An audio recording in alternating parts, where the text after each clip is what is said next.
Well, I thought I'd give you guys an update what I've been up to. Haven't really been working on the engine at school since it's the summer and everything. But trying to get this boat ready.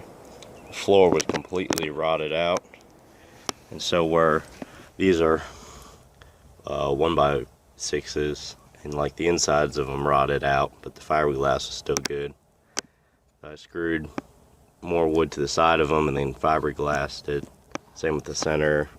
Had to replace some of the cross members, and then everything's been fiberglassed. That's fiberglass mat with resin. Got this part of the floor in, and then just like it was from the factory, fiberglass around the perimeter.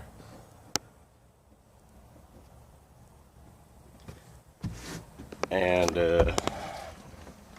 working on getting this board in up against the transom, which is actually in good condition. It's not rotted out. Really just the floor, the water sat in it, ruined it, I guess. This is all pressure treated I put in, not marine plywood.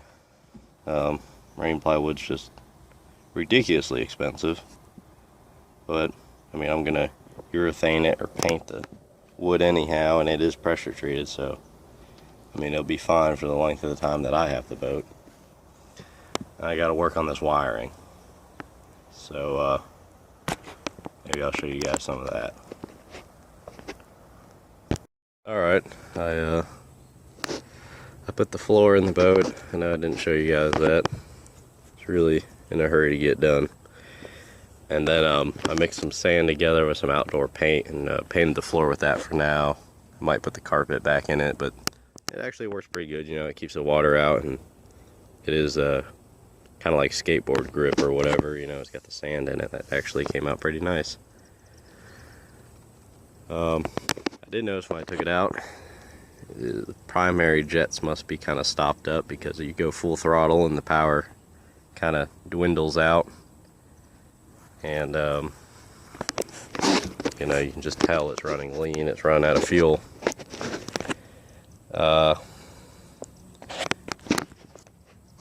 So these little screws here, this is a 1973 Johnson Crossflow V4 85 horsepower.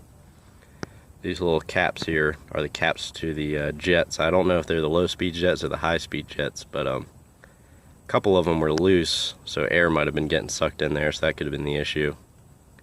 And well, I took those off and I sprayed out the jets that are in there with some brake clean. They blew through, and spraying brake clean out the front, so I have to say those aren't stopped up, so those might just be the low speed jets, which I think makes sense because they're back here, and like, I don't know if you can see into the carburetor or not, but you probably can't see in there at all, but you can see the jet in there. I'd say that's the high speed jet, and I don't know, next time I take it out, I'm going to focus, you piece of crap. Next time I take it out, I'm gonna rev it up real high by hand and slam the choke shut until it dies out. Maybe do that a couple times, and it's kind of an old trick, people on cars, they'll like to stuff a rag over the carburetor, and sometimes it works. If not, I'll have to take the carbs off, and I have an ultrasonic cleaner. I'll put them in, and I'll show you guys that. At least I know it's hard to obviously record and put the floor in a boat at the same time. Here's one of the plugs. You can see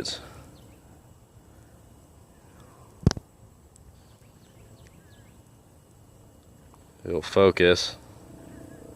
Anyhow, it's kind of just kind of looks like a lean plug, kind of white, ashy.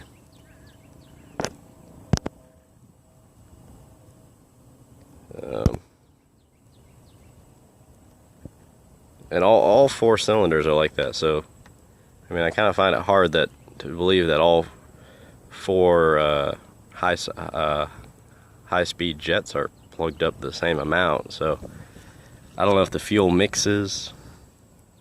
I mean, if all the different ventures of the carburetors mix inside the crankcase of this motor. I really don't know anything about outboards. That would explain it, or hopefully there's not like a gasket on the engine that's out and it's sucking in air. But I'll try to clean those out just by revving it up and slamming the choke shut on it. If not, I really don't want to take them off. But if you guys know anything about these motors, you know, I welcome your help. Or if you know any place that has like a service manual for free or something, I mean, even if it's a few dollars or something, I don't know. I don't really know anything about these. I just know they're first year for distributorless ignition, and they got rid of the electronic shift, and it has a mechanical over hydraulic, which I still don't really know how that works either to shift it, but it works. So that's where I'm at on it. Yeah, if you guys, if you guys are familiar with these engines or know somebody that is, wants to maybe give me some tips or some places I can get good information from, that'd be appreciated. Look at these coils. They're like cracked. Well, they work. I don't know why they're cracked. They're all like that, so maybe that's normal. As far as the super mileage car goes, I'll be giving you guys more updates on that. Just right now it's the summer semester, so we're not really doing anything with it. I gotta get a team together. And I'll let you guys know. I'm gonna start working on the Camaro, I think. So if you guys are interested in cars, you get to see me screw up doing some body work. Alright, thanks you guys. Bye.